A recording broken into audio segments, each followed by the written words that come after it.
As we get ready for your panel, Anita, a question for you, something to think about. How do you think we can implement sustainable development in this region? Thank you very much. It's a pleasure to be here. And we are actually here to talk about the implementation of the Sustainable Development Goals in the Asia-Pacific region. It hasn't been that long. It's just been a couple of years. But I want to begin by saying that the goals themselves are interrelated and they're transformational. And why do we say they're transformational? We say they're transformational because advancing these goals will require the kind of thinking that's out of the box, that synergizes across different policies. And once member states who've all signed on to these goals move ahead towards implementation and are successful, it will dramatically improve the lives of people, not just in our generation, but in the generations to come. So there is an intergenerational component that's going to be really important. Moving towards and advancing these goals is a very complex task. And it's going to require something that we've heard about all morning. It's going to require partnerships. And the point that I want to make is the partnerships are not simply about collaboration. It's going to require us to do things differently. It's going to require us to leverage expertise from all the available sources that are out there. It's going to require us to look at investing in human capital. It's going to require us to leverage financial capital from a variety of sources. This region has been very proactive ever since member states signed on to the SDGs. They have been very busy in integrating the Sustainable Development Goals into their national plans and policies. Nations have set up indicator frameworks so that they can actually measure the progress against these goals. They have been doing a lot of advocacy around these goals, engaging young people, engaging the private sector, engaging civil society, and so on. And so as a result of these measures, what we've seen is that poverty rates have fallen dramatically, that infrastructure investments are bearing fruit, and we're seeing that social protection is being strengthened in so many countries. We're also seeing significant progress and strides that are being made in so many sectors across the goals, in terms of health, in terms of education, quality, access to social services, and so on. And we're seeing so many people being lifted out of poverty. But there are some buts, and the buts are the following. If you look at the poor people in this part of the world, in the Asia-Pacific region, in terms of sheer numbers, it's still very high, 400 million people. And if you look beyond income poverty, at multidimensional poverty, where we're really talking about choices, capabilities, access, it's more than double that amount. There's a large number of people who still are poor. I think it's also important to say that in addition to poverty, there are deep-rooted inequalities that exist across the board. And we are seeing this in the region where people are being deprived. And of course, when we look at figures in terms of maternal mortality, child mortality, in some countries this tends to be persistently high. In this region, we've seen significant progress in terms of malnutrition, undernourishment, hunger go down because of all the miracles that this region has seen, and we've heard about some of this morning in terms of economic growth and prosperity that is bringing people out of poverty. But let's face it, we know that mortality and morbidity are a leading cause of problems. We see a double burden of malnutrition. If you look at children under 5 across the world who are overweight, half of them are in this region.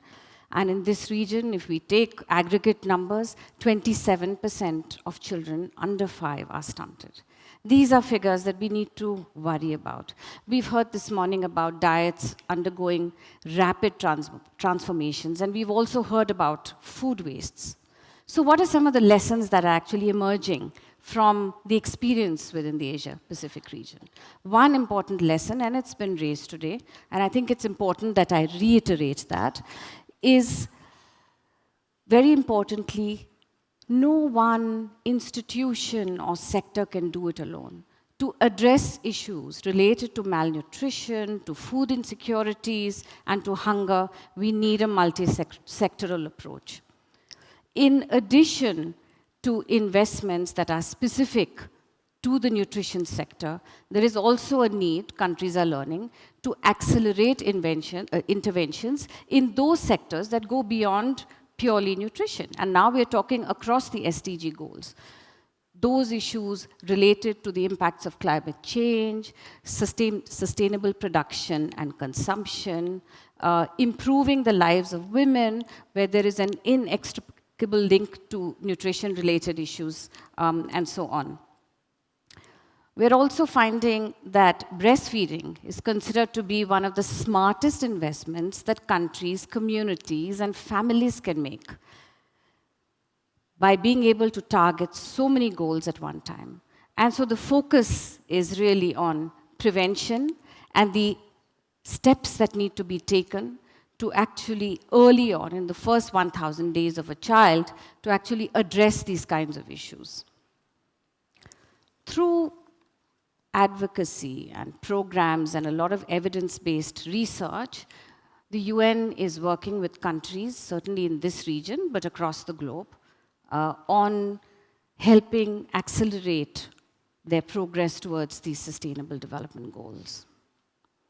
And what we are increasingly seeing is that Goal 2, if we accelerate progress on Goal 2, it has multiplier effects across the goals. And last but not the least, it is this region, it is the Asia-Pacific region, if we are successful in moving forward on these goals, these will have multiplier effects across the world. They will make or break, if you will, the deal on SDGs. So let me end with that and invite the panel. We have a wonderful panel of 5 participants today who are going to discuss the implementation of the SDGs in the Asia-Pacific region. So I would like to invite the panelists onto the stage, and as they come, I will introduce them.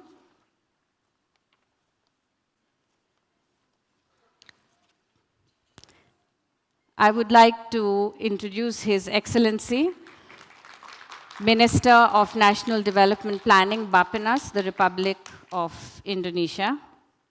Okay. Hi, Anita. Mr. Praveen Someshwar, CEO, PepsiCo for Asia. Welcome, CEO of WWF in the Philippines, Mr. Joel Angelito Palma.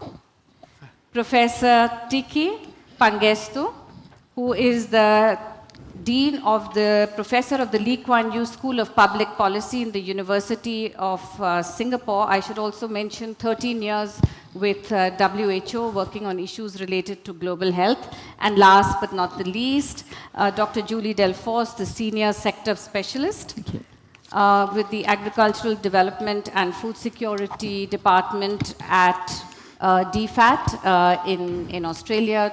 Welcome to everyone. I think we will have a very interesting panel discussion, because if you look at the background that the panelists come from, they represent a vast variety of fields and institutions, from public policy and government to the private sector to universities and dealing on global health issues, non-governmental organizations, and bilateral donor and a multilateral partner. So welcome everyone. Let me start the discussion by sort of posing 3 sets of questions for you, and then I will move from one panelist to the next to share your perspectives and with us.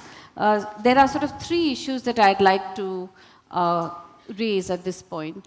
We're talking about the implementation of the SDGs. If you could give us your perspectives on where you see the enabling environment, what needs to be done to achieve these goals? Where do you see the role of the UN? And where do you see the role of the private sector and business in actually trying to help member states advance towards these goals? Minister, if I could begin with you. Okay, thank you, Anita. I think Indonesia has done quite a lot to implement the Sustainable Development Goals, at least for our 5 years development plan, 2015-2019, we have mainstreamed the SDG into the national plan. So it already covers the 17 goals and most of the targets, but maybe still less than 200 indicators.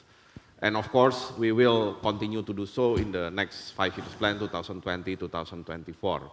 And the President has issued a presidential decree that basically tells everybody in Indonesia that SDG is not just government action.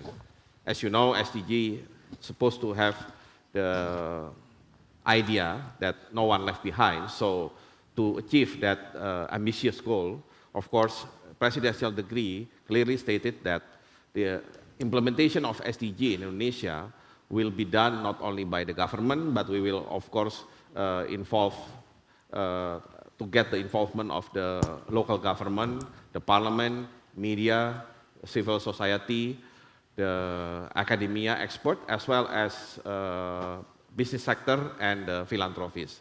And so far, I think, at least administratively, we have done the voluntary national report, and we did the presentation in the last high-level political forum back in New York in July. And certainly, we are focusing on some goals that also becomes the national priority. And certainly one of the goals, no hunger, is part of our national priority related to the food security. So food security, energy security, as well as water security, of course, are part of our national priority. And a little bit about the food security itself, of course, we try to make sure that we will touch the food issue not only from production side, but also we are talking about the issue of the health related to the food availability, as well as the issue of the infrastructure to ensure the food supply. Thank you very much. If I can move to the end to Julie, if you'd like to share your views, please. Thanks very much. I guess the first thing I'd like to say is that while this panel session is about the SDGs, the SDGs are really just one component of the broader Agenda 2030. You could think of Agenda 2030 as the roof of a house and the SDGs as the various interconnected rooms underneath that house. And then at the foundation, of course, of Agenda 2030 is the Action Agenda, which is the financing means to achieve the SDGs. So all of those elements are required together. People also sometimes talk about the UN goals, and I guess our perspective is that the UN has an important role to play, certainly as driver, as convener, as coordinator, and as supporter. Senior UN figures, including the Secretary-General himself, are clearly taking these roles very seriously, as evidenced in the recent report on UN reform. But of course, the responsibility for implementing Agenda 2030 lies with everyone: governments, other multilateral and regional organisations, the private sector, communities, individuals. So on SDG 2 in particular, we've already heard about the immense challenges, especially in the context of climate risks, water shortages, soil infertility, rising food demand, biodiversity challenges, and so on. So what's very clear there is that SDG 2 can't be tackled in isolation. But it's also very clear that if we think about the food and agriculture system, that's really central to achieving many, if not all, the SDGs. You can sort of put food and agriculture systems in the middle and map to every single SDG in a way that, that very easily makes sense. So I guess that very strongly reinforces the importance of a systems approach. And many years ago we were talking about farming systems, farm household systems. A particular focus now is on the smallholder family farming as being the backbone of agricultural production in developing countries. We're also increasingly recognising the importance of gender, not only as a social issue but as an economic issue. Lifting the gaze above the farm household, how farmers interact with local markets is clearly critical to achieving not just SDG 2, but many of the other SDGs. So focusing on developing market systems and recognising that you can achieve better sustainability by working with and through existing market participants to make the local markets work much better for the poor.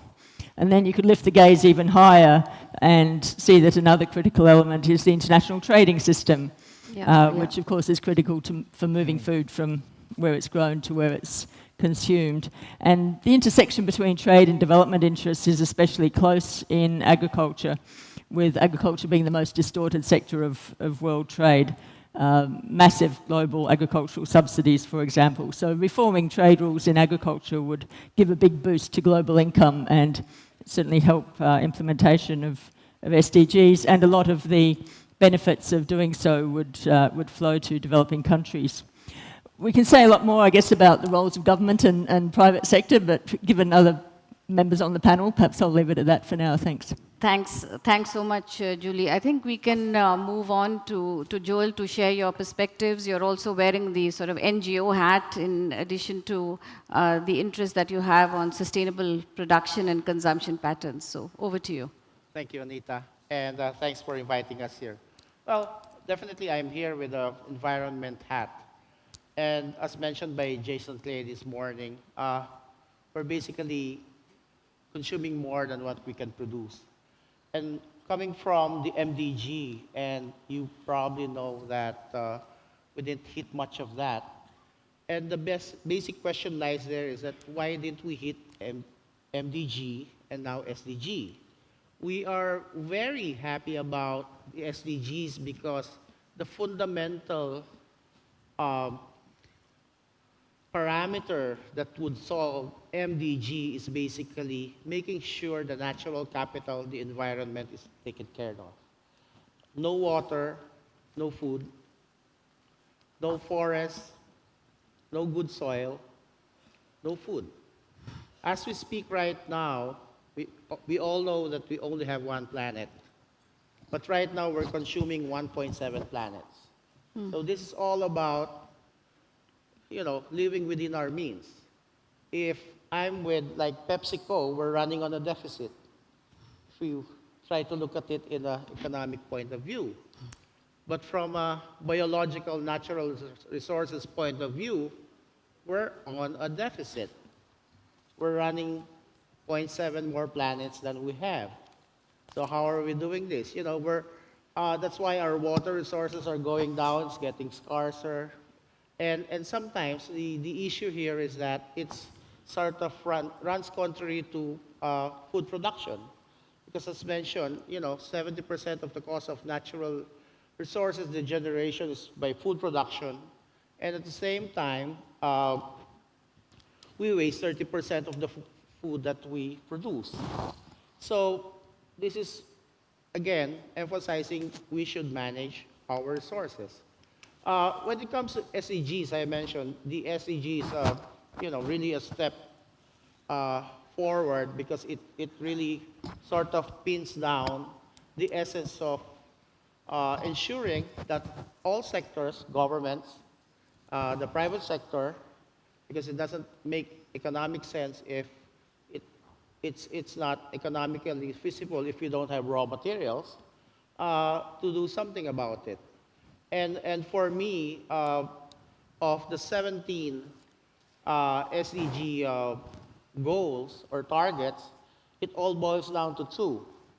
And this is number 12, sustainable consumption and production and partnerships. So this is not just for the UN, but this is for everybody. Because as we say, we only have one planet. And we also always say in WWF, together we can do this and possibly. Thank you. Thanks so much, Joel. Let's move on to Tikki.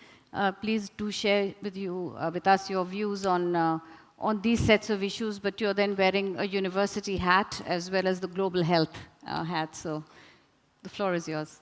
Thank you very much. I'm just going to directly address those 3 points.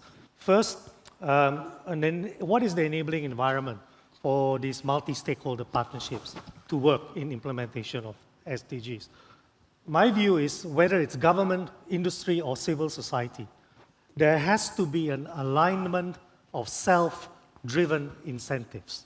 All the stakeholders must see there's something in it for them. Whether it's government seeing the implementation of their strategy, like overseas development aid, whether it's industry looking at market expansion or branding, or whether it's civil society looking at programmatic action at country level. There has to be a self-driven alignment of incentives. The second point is institutional arrangements within the UN to help countries. I used to work for the United Nations, so let me give you some views. I think it's very important for people to understand what the UN can and cannot do. Ban Ki-moon once said, the United Nations exists not to take us to heaven, but to prevent us from going to hell. So in my own view, the role of the UN is at a global level to set norms and standards, to set best practices, legal instruments, codes of practice. Okay? For example, you know about the Framework Convention on Tobacco Control, which is an international legal instrument to control the use of tobacco. There is a lot of talk now about the potential of a sugar tax. Sort of, that's being talked about. There is existing a code of practice for the sale of milk formulas, which is a big problem in breastfeeding, for example. So I see that as the role of the UN. Implementation is not really the role of the UN. That really is a national, local responsibility, okay? Because a lot of it is very context-specific. So that requires partnerships between government, civil society, public-private partnerships, etc. And importantly, the importance of community and consumers. And that local implementation is very important. There's a saying that goes, knowledge is global, but the use of knowledge is always local. My last point is on the one that Anita raised on conditions for business to become more committed. And you probably heard just Peter Bucker this morning. For me, one of the key criteria here is overcoming the negative perceptions and lack of trust in business, which Peter Bucker mentioned this morning. This can be done through good communication, good use of the media, public consumer education, increasing awareness, and community and grassroots engagement. And these 3 points has an underlying need for a good independent monitoring and evaluation mechanism, which is evidence-based, which is independent. I'll just give you one last example.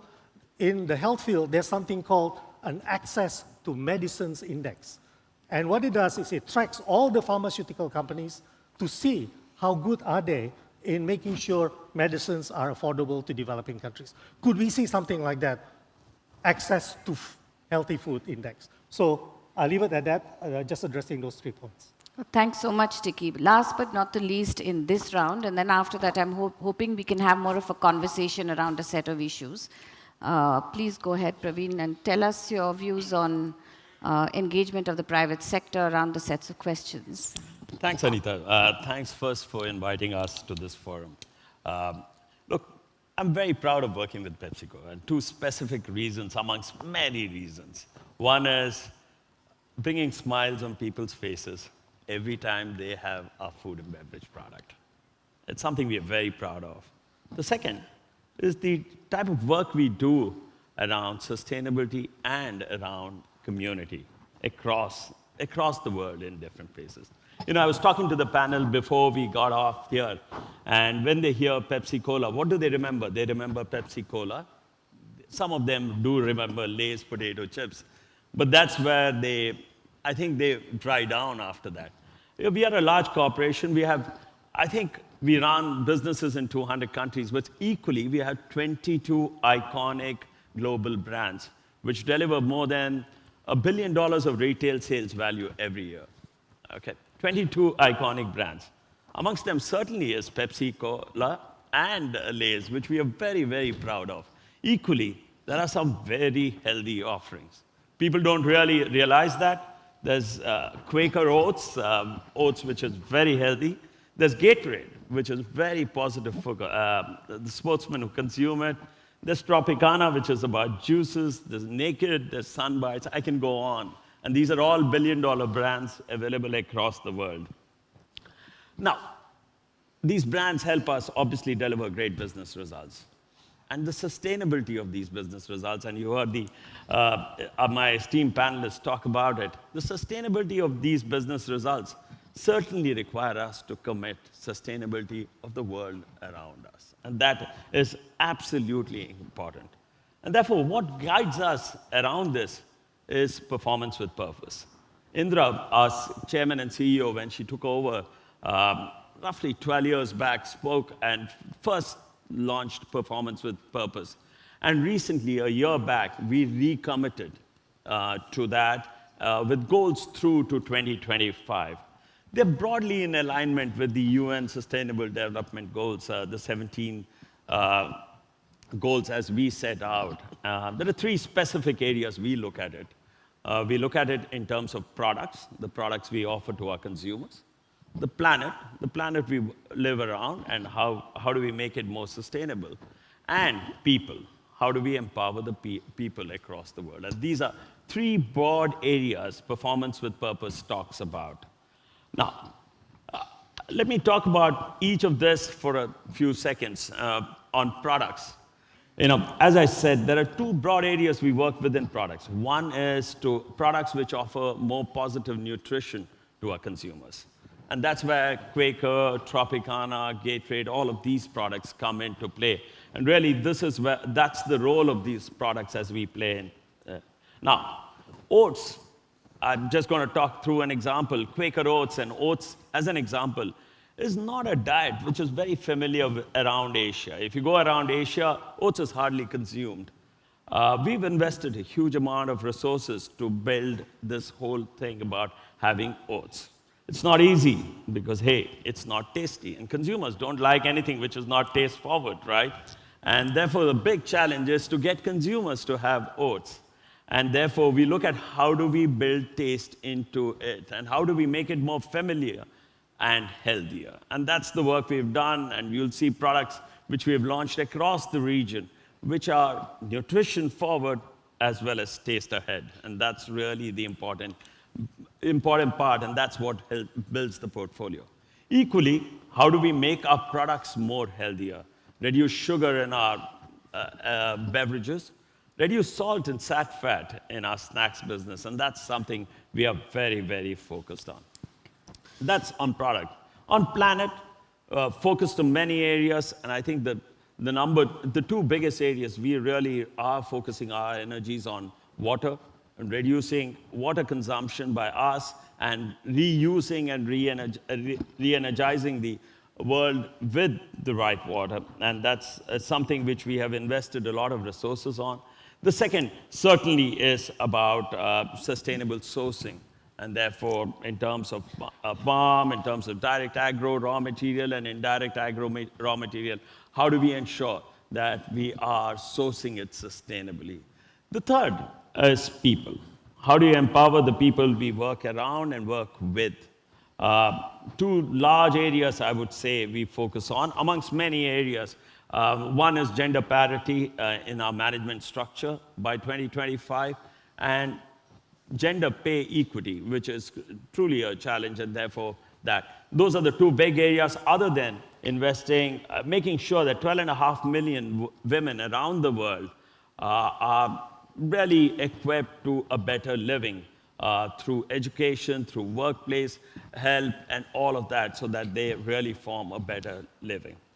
Now, all of this, Performance with Purpose, as I say, is something we work with and therefore integrate ourselves to all the other stakeholders. I went around and we said government, we said community organizations, we said scientists and innovators and all of them. We work with all of them, and we really need to bring it all together to provide the right solution and make the world a more sustainable place to be in. And that's what I would say. Thanks so much, Praveen. I think the message that's coming across from all the speakers is the need to do work together across sectors, across institutions. I think that's coming out very strongly.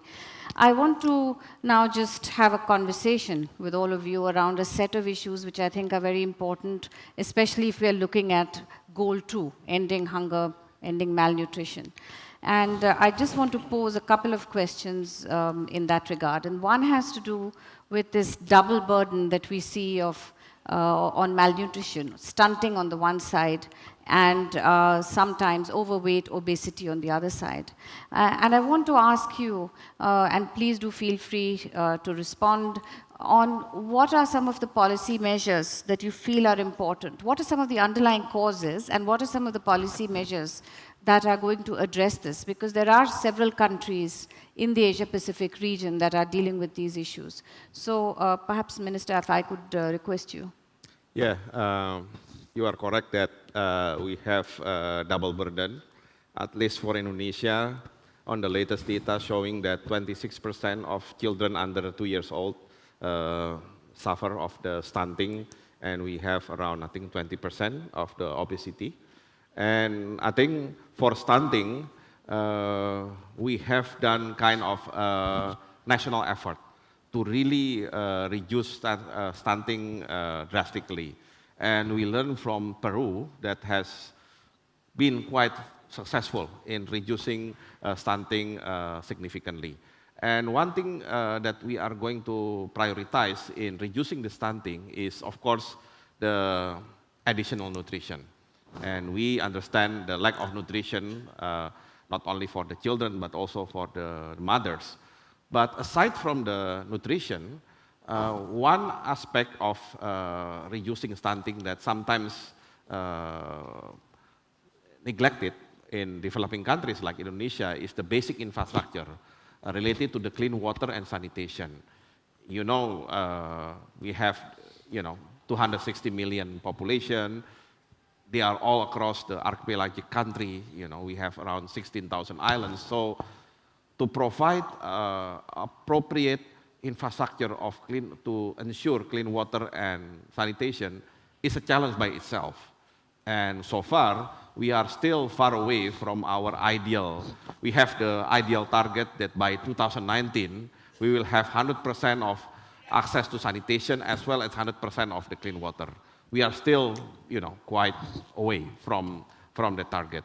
And we're now trying to focus more on allocating the budget for infrastructure, both from central and local government, and asking them, whenever you allocate the budget for infrastructure, think about this basic infrastructure first, before you go into roads, into power plant, into airport, seaport, and any other type of infrastructure.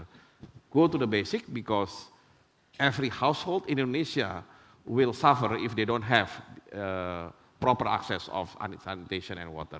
So we are trying to make sure that the stunting will be reduced by adding the nutrition as well as the basic infrastructure.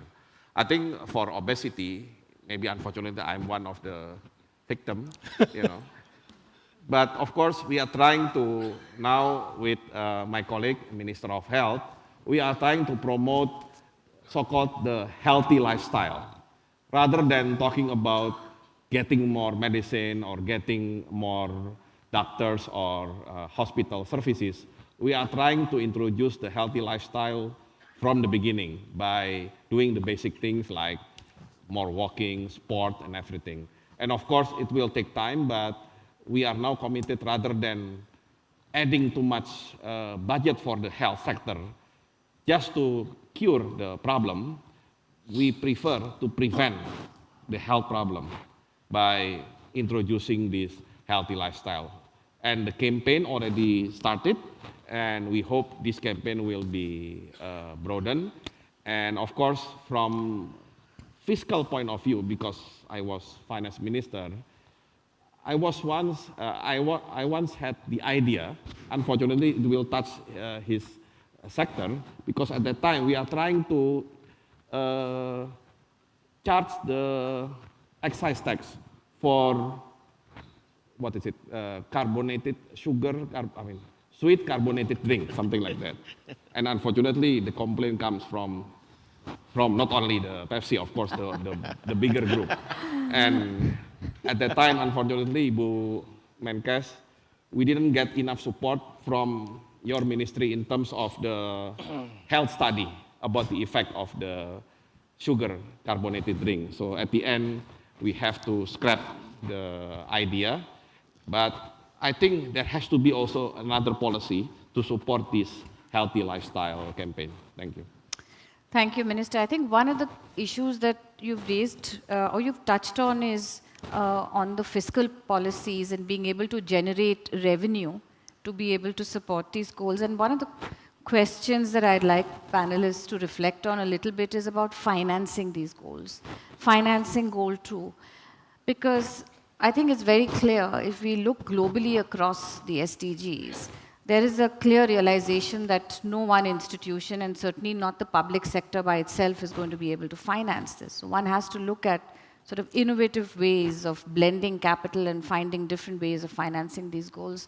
So I just wanted you all to reflect on that, and perhaps, Julie, if I can call on you to share your thoughts, because I know we were having a conversation about this as well. Sure, yeah, thanks very much. Certainly the ADIS action agenda, for example, includes areas like domestic resource mobilisation, international development cooperation and trade. And as we've been hearing today, finding mechanisms to bring all partners together, especially the private sector, I guess is certainly critical. I think it's fair to say from what we've been hearing today that the private sector is certainly getting the message in terms of recognising that it's actually in their commercial interests to pay more attention to issues like environmental sustainability, operations of the entire supply chain. I think perhaps what's changed in fairly recent times is the trend that is now growing for aid donors and the private sector to recognise common interests and to collaborate directly. And until fairly recently, this was pretty rare. Certainly for Australia now, as a donor, we have a private sector engagement strategy which describes how we, as a donor, will work with business, not just Australian business, but sort of local multinational business as well across the whole breadth of development priorities in order to achieve development objectives. And that strategy is based on a principle of shared value, recognising that businesses can deliver sustainable social impact and development outcomes while also achieving robust commercial returns. So the role of government there can be to sort of catalyse some of that activity, perhaps to make connections that the businesses themselves wouldn't otherwise have made, to identify opportunities and to provide, in some cases, a sort of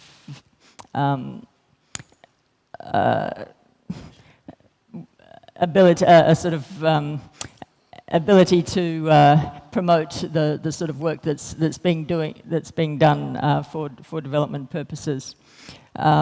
So recognising and treating the rural poor, for example, as a market opportunity rather than charity is something that's clearly in the interests of many businesses as well as in the interests of aid donors.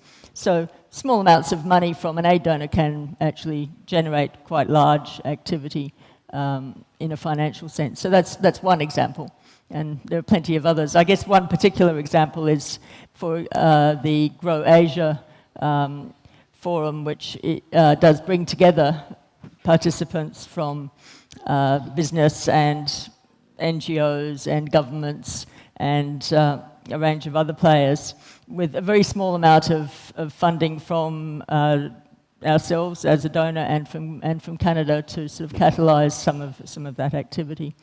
And that's having quite wide reach in the region, including here in Indonesia. Thanks, Julie. I want to come back in a bit to that issue of social impact and bottom line, but we'll take a break for that for a few seconds and come back to this issue of, the minister was talking about healthy lifestyles and really advocating. These goals are about young people, and it's really an intergenerational issue, right? And so I think what I'd like to raise right now is, what is it that we can do to engage young people in this process? What is missing? Tikki, you are in a university setting as of now, and you're in many ways working with what might be the next generation of SDG leaders, implementers, and so on. How do you see it? Yes, I think that's a very important question. And what I'm going to say is a little bit of promotion of my institution. What I believe is important is for more of the next generation, our youngest and brightest, to enter into a relatively new field called public policy. I am currently working at the Lee Kuan Yew School of Public Policy at the National University of Singapore. For example, we run a 2-year course of Masters in Public Policy. And what we get are students mostly sent by governments from the region, not just from Singapore. Only 20% of our students are Singaporeans. So we have students learning public policy from Indonesian Ministry of Finance, from Ministry of Environment, Ministry of Agriculture, from the Bappenas. We have students from international organizations, even from the private sector. And public policy, in my view, is about solving problems. So this is an area where I believe in future we should try to steer some of our youngest and brightest into this very interdisciplinary area. And some of you who may have missed this, there was a report about a month ago that Singapore actually is ranked the #1 country in the world in making progress towards achievement of the SDG goals, right across the board.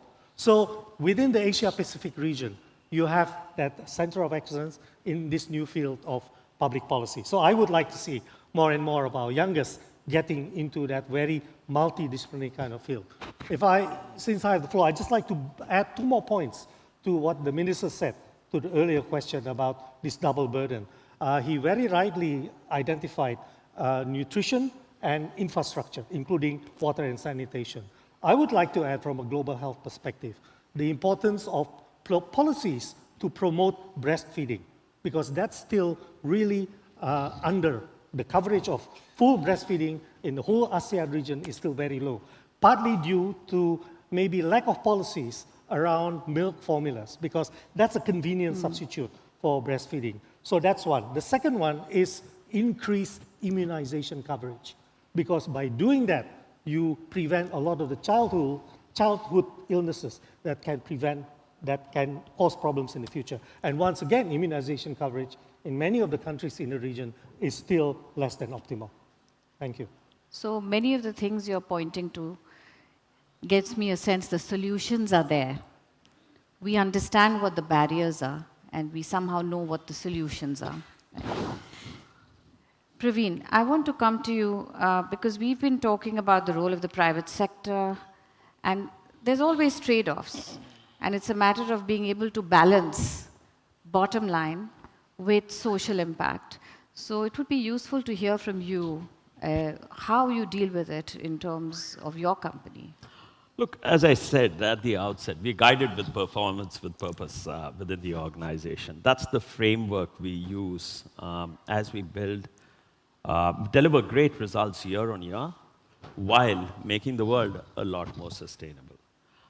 Given that framework, and I'm going to talk a little bit of product and nutrition because I realize that that's really, I just think life is about balance, and our focus is clearly about providing high nutritious products, offerings, which our consumers enjoy. But finally, consumers make a trade-off. They make their choices. And most nutritious products taste bland. Every day morning, if you ask someone to have a nutritious product, it's more out of, oh, I need to have it because I need to tick the box, Minister, I would say walking 100 steps a day is more ticking the box than actually having it with a smile on your face. And therefore, our challenge has been, and we in the private sector has been, how do we make our nutritious products really tasty? Tasty for the local region we operate from. It could be, something which is very specific for Indonesia. And therefore, how do you make a Quaker Oats taste a lot better? We did chicken satay here for Indonesia, and therefore it's oats in a familiar space. Same way we've taken the same thing in India and done it in a very different form. And it's again oats in an India form, which is a lot more tastier. So I think the first is how do we really make it a complete 360 proposition where we make our food taste great and therefore bring the smile back on consumers' faces.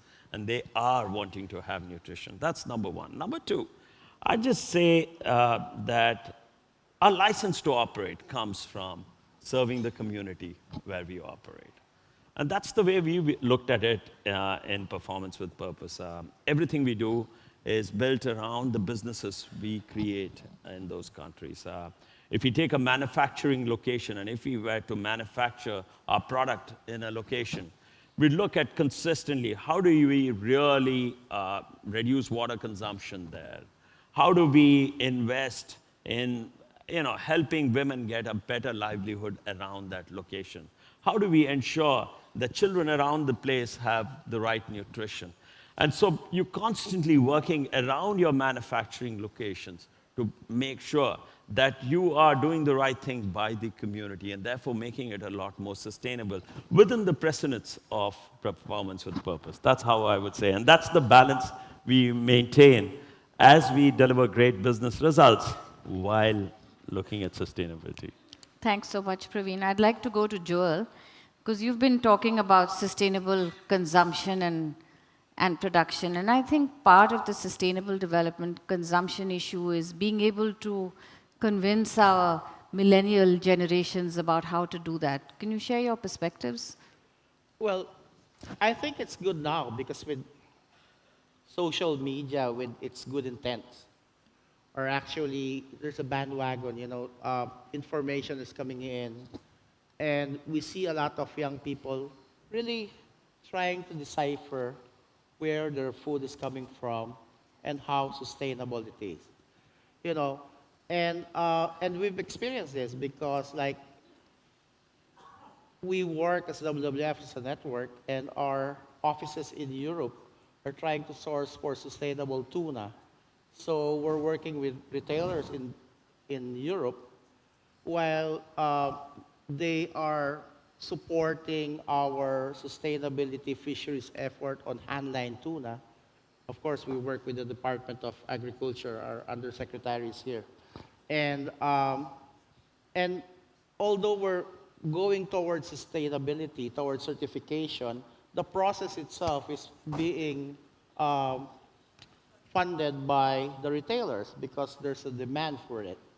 We also work with a lot of companies, and we sort of handhold with them to mainstream sustainability. We work with one beverage company who is into recharge of water. So these things we sort of really work with them, and what basically sort of provide this approach is the clamor of the millennials. They're very specific right now, and they're very particular. And to the growing economic power of the society right now, they even have the option to pay higher so that they get more sustainable, more nutritious food. But that's one part of the equation, because you have another group that's far off in the rural areas who still, just like Indonesia, the Philippines developing, not everybody has, access to these types of information that we should be, supporting home farms, to provide micronutrients to the households, and all those stuff. It's a bit complex, but it's really working together at the end of the day.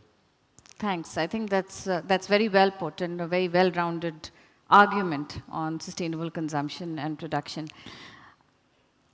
It appears that the solutions are there, that countries are making quite a lot of progress around different sets of issues on goal 2. And I thought in the last few minutes that we have left, I would ask the panel, if you were to prioritize 2 or 3 actions that could be taken, what could they be? This is about sustainable development solutions around goal 2. You know, if there are certain policies that could help accelerate progress around the issues of hunger, food security, malnutrition, or even agriculture, for example, what are the 2 or 3 investments that are absolutely critical? I see Tikki, please. Yeah, just quickly, I think one strategy is to avoid 2 main pitfalls that I see as being a hindrance. The first one, I go back to the time in the 90s when everybody's talking about gender. Okay, you saw earlier today, food is in every one of the SDG goals. That's fine. The risk of that is food is everywhere, but it's also nowhere. So that's a risk that we need to keep in our minds. It just happens that, you know, it's there, but it's actually not there. So that's the second pitfall is fragmentation. We talk about food, FAO. We talk about health, WHO. We talk about climate change, we talk about IPCC. So there are these multiple agencies, and that's just within the UN system. And there's a saying that everybody wants coordination, nobody wants to be coordinated, right? So I think as you move forward, need to keep in mind those 2 pitfalls. Thank you. The last one sounds a bit like my job at the UN. Minister. Yeah, I think one thing that is very important to increase, let's say, the food production in Indonesia is by encouraging the partnership between medium and big companies with the farmers. So far, the farmers are connected more with the government rather than the private sector. And I don't think it's productive and healthy because then there is a dependency from the farmers to the government. And as a result, government needs to provide subsidy on fertilizer, subsidy on seeds, and many types of subsidy. But then, if we try to encourage this partnership based on B2B approach, business to business approach rather than charity, then I believe the farmers will elevate themselves from being the farmers into more entrepreneurs. Because in my opinion, farmers are basically entrepreneurs, maybe at the micro or up to the medium scale. And then by having this partnership, of course, the farmers will get some certainty because these medium or big companies will be the off-taker of their production. And of course, the big company will supervise tightly what the farmers has been doing when they, when they plant and doing the harvest. So at the end, it will be high quality of product, big number in terms of volume, and at the end, and this is very important for the government, more prosperous farmers. So we hope that there is a consistency between increasing production and prosperous farmers. Thank you very much, Minister. Could Julie, please. Just very briefly, to reinforce what the Minister's saying there, I think we have an excellent example within Indonesia of, again, an aid donor working through private sector mechanisms to support market development and sort of through the Australia-Indonesia Partnership for Rural Development. So far, working towards raising the incomes and productivity of at least 300,000 small farmers, but doing that through working in partnership with over 100 businesses and other partners. So just one particular example that I think is worth mentioning. That's very useful. Thank you. Any final comments? Because I think we're coming to the end. I just want to build on what the Minister said so for a second. So we'll take 2 more, Praveen and then Joel, please. Absolutely right, Minister. I think these partnerships will go a long, long way. The way we procure potato, we have some great initiatives of modernizing the way potato is grown, having a very, very good, healthy, what should I say, relationship with the farmer, and therefore making sure that we get the produce back. So that whole process is well driven. We bring modern ways of farming across from various parts of the world, and we bring ways of farming which is very, very water efficient, which is an important part of it. So really look forward to the partnership, and we do that on potato across many countries in the world. We just started that in Indonesia, and we really look forward to taking these partnerships ahead. Wonderful. Please, Joel, go ahead. Yes, definitely agree that it's all about partnership. We have a lot of things to do. But if you ask me of priorities, I'll take on head-on food waste. Because 1/3 is already produced. And down the chain, you know, a lot of people are missing on this resource. You don't have to produce it, it's produced already. So let's target on food waste as an immediate thing to do, because without producing any additional ton or kilogram, you'll have 30% more food. Thank you. Thank you, Joel. Any final comments from participants? If not, I would like to just capture, without going into too many details because the discussion has been so rich, is to just capture by a small saying that I saw today while I was on social media and on Twitter, and it gives an essence of what the SDGs are about, and it touches on a lot of what we're saying. And it says SDGs imply a partnership shift from donor to recipient to development partners, from funding to financing, and from shared interests to shared values. And I think that sort of captures really the breadth and the complexity of the task at hand, the number of institutions and disciplines and sectors that need to be engaged. But we're also hearing that there's so many solutions that are there that need to be accelerated. So with that, thank you all very much, and let's give the panel a big hand.